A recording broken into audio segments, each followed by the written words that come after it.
What's going on, everyone? Welcome back to Redefine Our Prime. My name's Chris. I'm Ron. And welcome to a new show on the channel called Sequel Prep. So we have a new Child's Play coming out soon using the voice talent of Mark Hamill.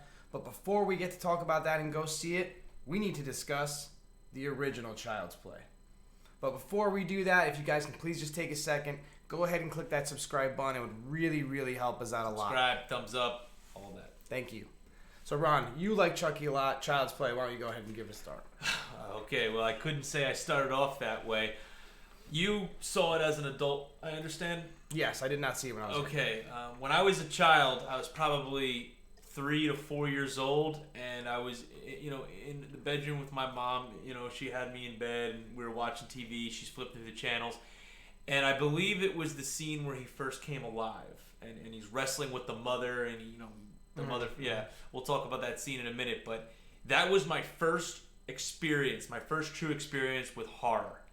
I had seen things like Jaws before, The Predator, but I was, 4 years old, and it didn't scare me. I liked sharks, and Arnold Schwarzenegger. I mean, it just didn't scare me. Yeah, it didn't. I just thought it was a cool action movie with a cool alien. But I'm 4 years old, hanging out with my mom. It's like, 8 o'clock at night. It's dark out, and then I saw that, and I started crying my eyes out. I was so scared. I never thought that a doll, would do something like that. My mom was trying to explain to me, it's not real. Dolls don't do that. And my poor grandmother got me these dolls when I was born. These like baseball player, and, and like a sailor, and I couldn't sleep in my room after that. I was like, no, I'm not going in there. Those things are vicious, So that's why you didn't play with dolls. No, I didn't. No. You really wanted to, but you just didn't trust it. Even those big G.I. Joes, not until I got a little older. But then as I honestly, I avoided Chucky. Every time I was on TV, I would turn the channel immediately. It would, and then I was probably 12, 13, and I'm walking through the video store. Remember FYE? Yep, of course. Yeah, and I saw the original, that cover right there, right there. I saw it in the video store, and I was like, should I? Because at this point I liked horror movies, and I'm like, you know what? I gotta suck it up. I gotta man up, and I gotta watch this. And I bought it, and I watched it, and I appreciated it for being a good movie. Like, I wasn't really scared of it anymore. Some parts were still pretty scary, but that's when I gained a respect for it, and I really enjoyed it as a great horror film. As a great horror film. And you saw it as an adult. What did you think? I mean, it was good. I'm not a huge horror movie fan to begin with, so I don't like, as you'll find out on this channel, as I'm forced to watch horror movies. It coming up. I'm not It part 2 I'm not a huge fan of stuff like this, but I enjoyed it. I mean, I think the voice actor did a really good job. Like, we'll talk about that. Brad Dourif. Son of a, Yeah. Bringing Chucky. That's the part that I saw when I was a kid, when he just started flipping out, and But so I'm really excited to see what Mark Hamill can bring to the sequel, or the remake rather. That's probably the biggest reason why I want to go see it. Yeah. Because I think the original's perfect. I don't think you need to touch it. The sequel's, right. But nothing really, like, it's not gonna. If you ask me what my favorite horror movie is, this wouldn't be a part of it. But I didn't have an issue with it, and yeah, that's really it for me. Okay, all right. Well, the general plot, we'll get into that a little bit. Go for it. Yeah, serial killer is being chased by the police in the beginning. Charles Lee Ray goes to this store. There he is, right there. Actually, look, he's going in. Yep, right there. Yep, there he is. Anyway, he goes in. He gets shot a couple times by the police, and he just so happens to know voodoo. And before he dies, which is normal for criminals in the 80s. Sure. It was an original idea at the time, I guess. And he transfers his soul into this doll before he dies. Yep. So basically, this little boy, this 5-year-old boy, his mother can't afford him a birthday present, but she finds a peddler, this homeless peddler, who apparently scavenged the doll, sold it to her. And now this kid's got this doll, and he's talking to it like it's a person, the thing's saying, "Hi, I'm Chucky, and I'll be your friend to the end,"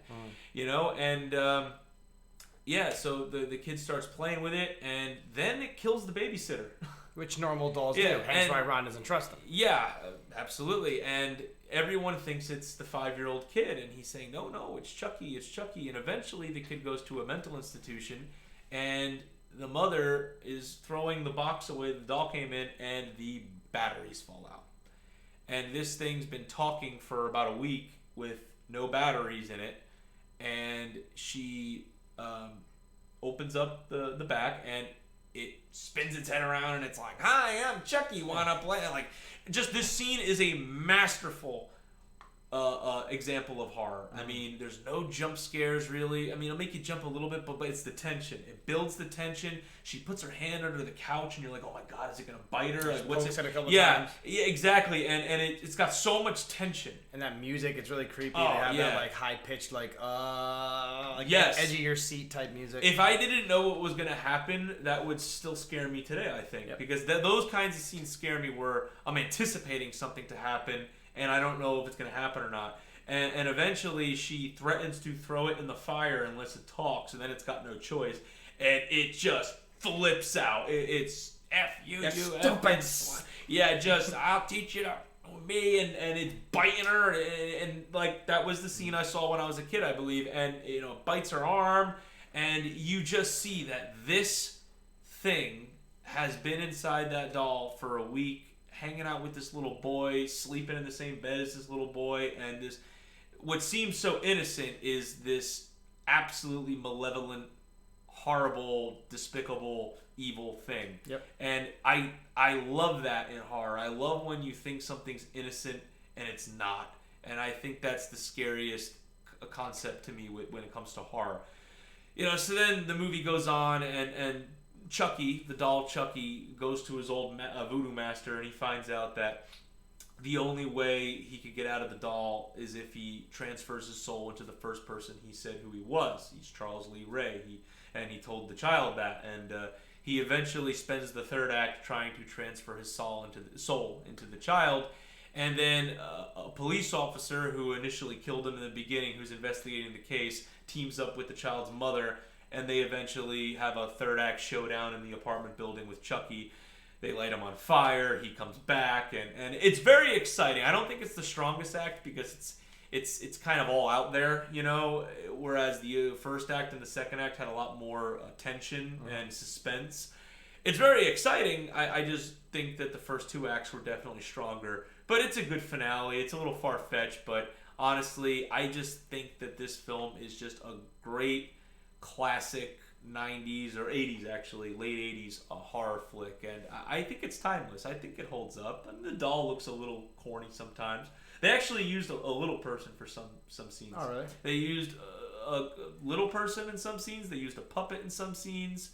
They used quite a few different things. They blended it, kind of like they did with the dinosaurs in Jurassic Park. For 88, I think they did. Yeah. They blended it like in Jurassic Park with the dinosaurs, how CGI for far shots and animatronics for close. And I love that. And that's why I'm a little worried about this new one coming out, because I think they're using all CGI. Oh, yeah, they're definitely going to. And when you use CGI on a close-up, and I know it's CGI, it just takes me out of the movie. I'm also a little worried about the new one because I see from the trailers. Let's take a second. Let's talk about the new one for a little bit. Yeah, Let's switch, right? So, long story short, the original is going to be tough to beat. Yes. Right? It's perfect. It's really perfect the way it is. And now they're going the route, no one knows yet, right? No, the movie's not out yet, coming out this weekend, but it is going to be a all AI, right? That's what the trailer's suggesting. That it's an AI, and it kind of like I guess it's gonna malfunction. Terminator. Yeah. That's the thing. They've done this before. They've done that with the Terminator, and they actually did it with the Small Soldiers movie. Remember that movie? Oh my God, that's right. Yeah, like this is gonna All be. right, let's stop talking about this. Let me go get a couple images from Small Soldiers, and let's talk about that movie. We're doing a video on that. We gotta go back to that movie because that might be the original for this movie. That's amazing. All right, so I mean, do you think that is going to be the plot? Do you think it's going to maybe see something bad? Maybe there's like, I don't really know much about where they're headed, but maybe the doll as an AI sees how bad humans are. Maybe a robbery. I can't trust them. But why would it kill a kid? Not. Who knows? Maybe they'll do some type of the Chucky doll somehow, and it becomes Chucky again. But it's Mark Hamill's voice. I don't think he's going to try to mimic, because you said the actor's still alive. They could have got him. Who knows where they're going? But I'm not going to lie. I'm excited for it. I just loved the concept of the voodoo, and he did the chant from the beginning, right? Da day dooey. I actually, when I was a teenager, I watched the movie so many times I memorized it, and I would be lying if I didn't take one of my sister's dolls one day and try to do the chant. That's where when you went missing for like... Yeah, I was a doll for a little while, yeah. And then I found my body and I put myself back in. This doll? Okay, we were about to get to this point. That doll that you see to the right, that is actually a My Buddy doll. That is a real doll from the 80s and 90s, I believe. My cousin had that doll, and he wouldn't play with it. I wouldn't play with it. We used to throw that thing down the stairs and like close the basement door and say, nope, because I used to sleep over his house. And I remember one time his parents got into an argument, and he told me that the doll was like murdering them. And yeah, he scared the crap. He wasn't very nice sometimes.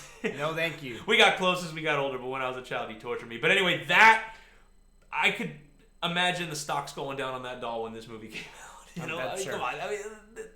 Look at that comparison.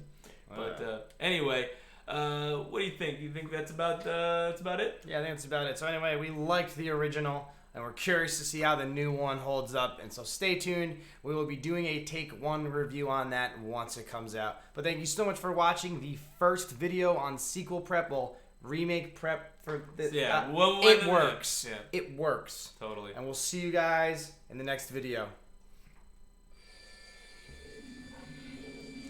So creepy. Like, subscribe, watch the other videos. It doesn't even have batteries. You don't have batteries.